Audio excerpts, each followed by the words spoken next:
One of the most common questions I get from people, loved ones, people find the freedom model. They know their loved one doesn't want to do a 12-step model, and they don't like meetings, and they don't like the treatment modality. Many people have been through treatment and have failed, and so they're looking for something different.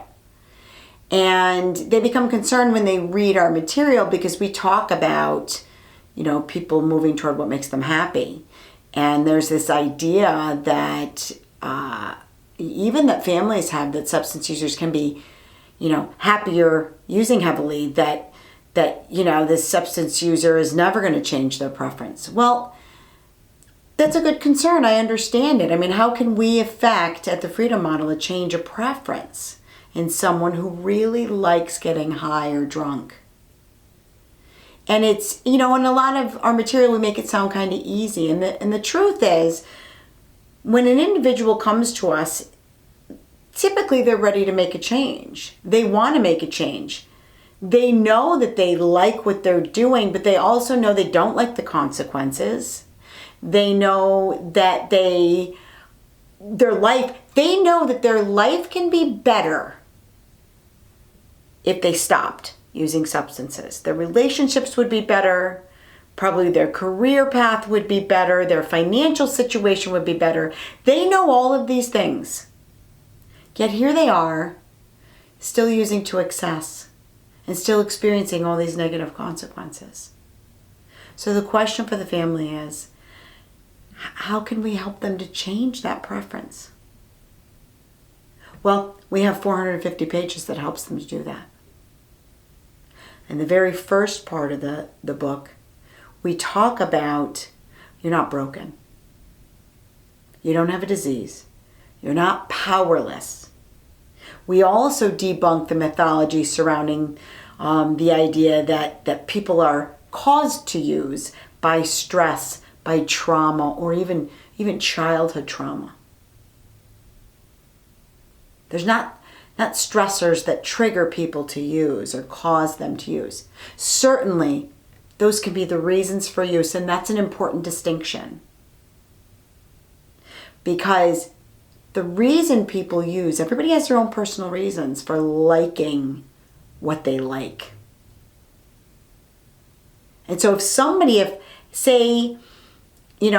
if my father drinks, and he may drink because he believes in his mind that it helps him with his stress.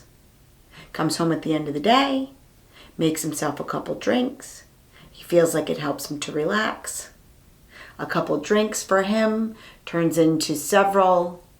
Maybe he falls down and he hurts himself.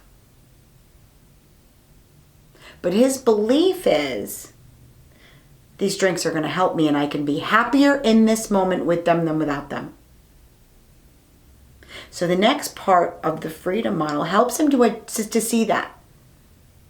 To parse out, yeah, I do like drinking heavily because it's the only way I know how to relax. It's the best way I know how to relax. I like drinking because it's an escape for me. I want to go home and shut my brain down. So then we have about 4 chapters that address drug effects, that show people what substances can and can't do for them.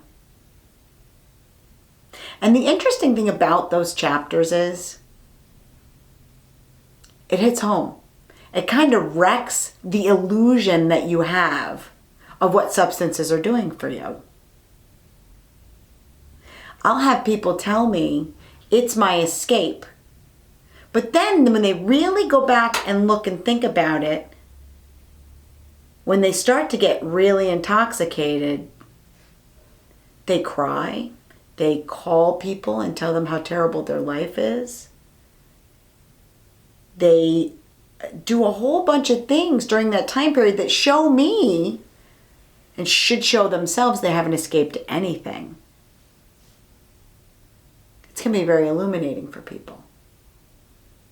So as we take them through the book and you help this person apply it to their life, and then they really begin to see, what is this substance doing for me? And what is it not doing for me? And what do I hope to get from it? And once they start looking at that stuff, it starts to occur to them, maybe I can be happier without it. Not that my life can be better, because I already believe that. This is different. I want to know, can I be happier in the moment? Making the choice to use less or not at all. That's what the freedom model does. That's what it helps people to figure out.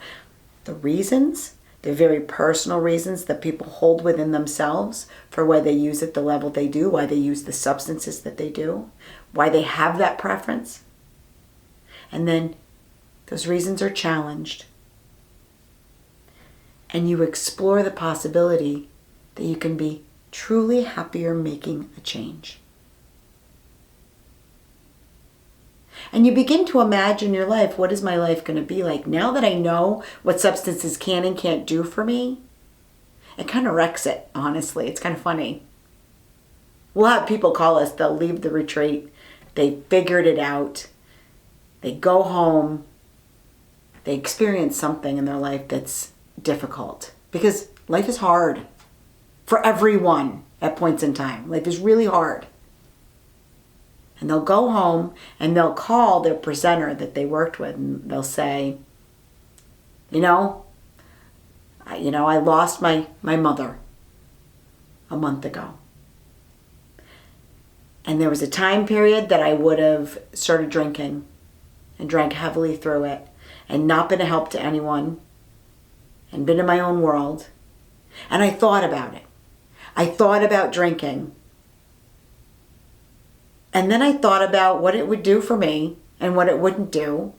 And I realized it's not going to help me. I have to experience this pain. I'm going to experience this pain.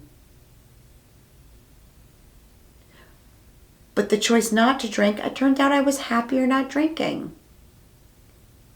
Because I spent time with my family and I got close to people. And I worked through this in a way that made me happier.